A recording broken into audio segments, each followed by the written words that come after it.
Point. देखिएगा, मैं उस दिन आपको सन 1991 से आर्थिक सुधार के संबंध में आपको बता रहा था। तो नवीन आर्थिक सुधार या नई आर्थिक नीति का अर्थ मैंने आपको बताया, इसकी भूमिका को भी बताया, नवीन आर्थिक सुधार के उद्देश्य को भी मैंने बताया, है ना।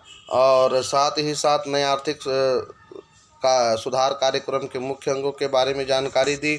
आज हम अध्ययन करते हैं नए आर्थिक सुधार कार्यक्रम की विशेषताएं। ये नए आर्थिक सुधार कार्यक्रम की विशेषताओं में, है ना, 3 बातों पर अधिक बल दिया गया। यही नए आर्थिक सुधार कार्यक्रम या फिर उसको नई आर्थिक नीति कहते हैं। तो ये 3 बात कौन से हैं? पहला है उदारीकरण, दूसरा होता है निजीकरण और तीसरा होता है वैश्वीकरण, है ना।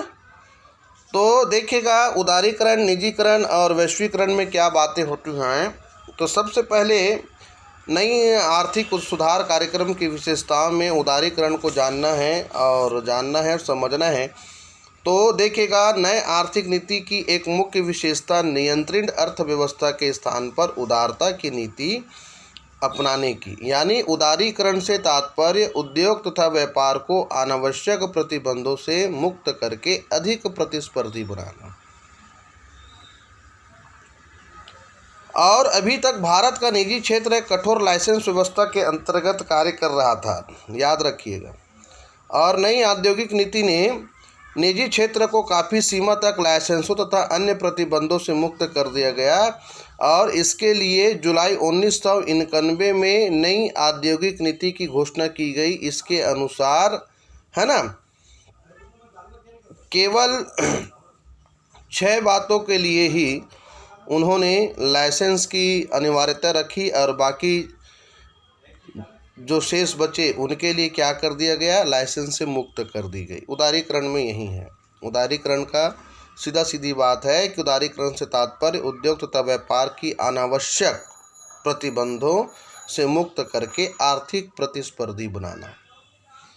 तो देखिएगा, केवल 18 उद्योगों को छोड़कर बाकी सभी प्रकार के उद्योगों के लिए औद्योगिक लाइसेंस को समाप्त कर दिया गया। अब सन 1997 के संशोधन के अनुसार 6 उद्योगों के अतिरिक्त अन्य उद्योगों की स्थापना के लिए लाइसेंस लेने की आवश्यकता नहीं है। मैंने पहले ही बताया, कोई भी उद्यमी बिना किसी प्रतिबंध के नई कंपनी शुरू कर सकता है तथा उसके शेयर बेच सकता है। उदारीकरण के कार्य। दूसरा है, अधिकांश उद्योग अपनी बाजार के आवश्यकता के अनुसार अपना विस्तार करने के लिए, है ना, स्वतंत्र है और इसके लिए उन्हें किसी पूर्व सरकारी स्वीकृति की आवश्यकता नहीं है, लाइसेंस से मुक्त है। उत्पादकों को इस बात की भी स्वतंत्रता मिल गई कि बाजार के मांग के आधार पर निर्णय ले सकते हैं कि कौन सी वस्तुओं का उत्पादन करना है। और पहले लाइसेंस में जिन वस्तुओं का उल्लेख होता था केवल उन्हीं का उत्पादन किया जा सकता था, लेकिन अब ऐसा नहीं है। उदारीकरण की विशेषता है।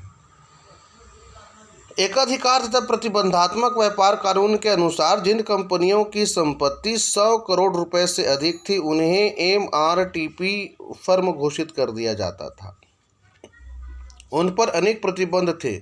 अब MRTP की अवधारणा को समाप्त कर दिया गया है और इन फर्मों को निवेश संबंधी निर्णय लेते समय सरकार से पूर्व अनुमति लेने की आवश्यकता नहीं है।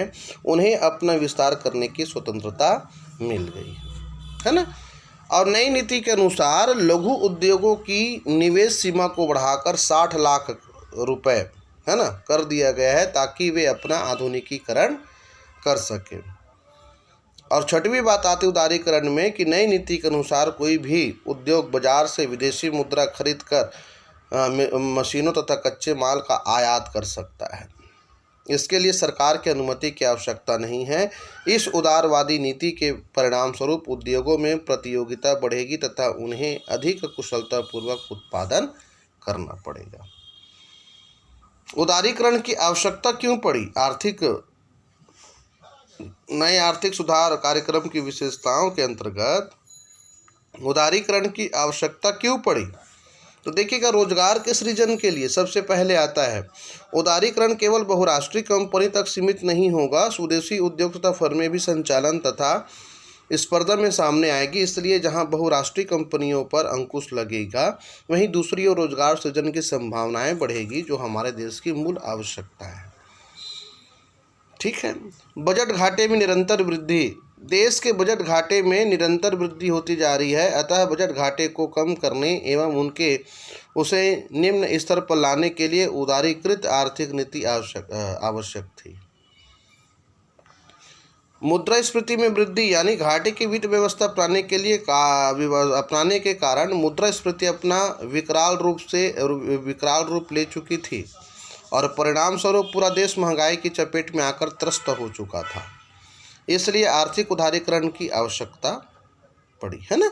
और प्रतिकूल भुगतान संतुलन, तो प्रतिकूल भुगतान संतुलन में देखिएगा, घरेलू कीमत स्तर में वृद्धि के परिणाम स्वरूप आयातों को प्रोत्साहन मिला तथा निर्यात हतोत्साहित हुए। इससे देश का भुगतान संतुलन तेजी से प्रतिकूल होते जा रहा था। इसलिए उदारीकरण की आवश्यकता हुई, याद रखिएगा। विनियोग ढांचे पर प्रतिकूल प्रभाव, है ना। मुद्रास्फीति बढ़ाने के कारण विनियोग का प्रवाह प्रायः विलासिताओं की वस्तुओं के उत्पादन में बढ़ा, जबकि आवश्यक वस्तुओं का उत्पादन उपेक्षित हुआ, है ना। इसके कारण विनियोग एवं उत्पादन के क्षेत्रों में असंतुलन तथा विकृतियां उत्पन्न हो चुकी थी। इसलिए उदारीकरण की आवश्यकता हुई। विदेशी ऋणों का बढ़ता बोझ, है ना, और औसत रहन सहन के स्तरों में कमी, ये उदारीकरण की आवश्यकता के कारण है।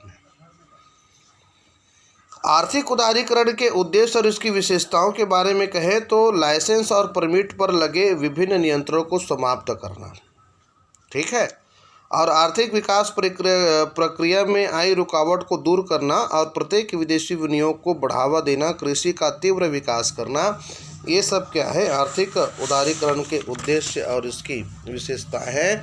और बजट घाटे तथा कुव्यवस्था के जाल से निकलने हेतु निजी क्षेत्र की, है ना, निजी क्षेत्र की व्यापक भूमिका को बढ़ाना, बजट घाटा कम कर मुद्रास्फीति को नियंत्रित करना, भुगतान संतुलन को अनुकूलित बनाना, अंतर्राष्ट्रीय बाजारों में प्रवेश होते हुए भारतीय उद्योगों की प्रतिस्पर्धा बढ़ाना, सार्वजनिक क्षेत्र में गतिशीलता तथा कुशलता लाना, लाल फीताशाही अक्षमता संसाधनों के प्रयोग को रोकना, अनुसंधान एवं नवाचार पर सर्वोच्च प्राथमिकता के साथ ध्यान देना, वित्तीय क्षेत्र में आधारभूत सुधारों के जरिए बेहतर पूंजी एवं मुद्रा बाजार का विकास करना, उद्योग की स्थापना को अनुमति देने में सरलता तथा शीघ्रता लाना, विश्व अर्थव्यवस्था के साथ बेहतर तालमेल करते हुए मूलभूत समस्याओं जैसे गरीबी, बेरोजगारी, अशिक्षा, आर्थिक विषमता आदि का यथासंभव निराकरण करना, ये क्या है, उदारीकरण के विशेषताओं के अंतर्गत आता है। अभी आर्थिक उदारीकरण की दिशा में किए जा रहे प्रयास के अंतर्गत उद्योग तथा व्यापार के क्षेत्र में आगे बढ़ रहे हैं, है ना।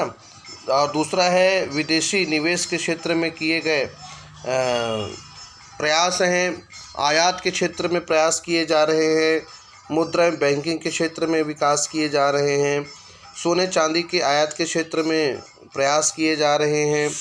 तो इस प्रकार से, है ना, ये आर्थिक उदारीकरण की दिशा में किए जा रहे प्रयास हैं। तो आपको उदारीकरण समझ आया होगा। अनावश्यक प्रतिबंधों को दूर करके उन्हें स्वतंत्र करना, मुक्त करना।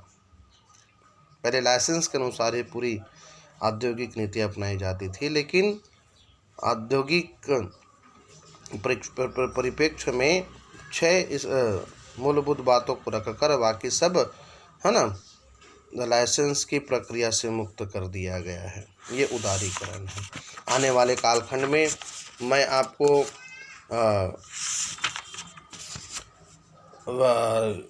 निजीकरण के संबंध में जानकारी दूंगा। आप बहुत ही गहन अध्ययन से इसका, है ना, डीपली स्टडी करेंगे। ऐसी भावनाओं के साथ आज का दिन आपका शुभमय हो, मंगलमय हो। Thank you.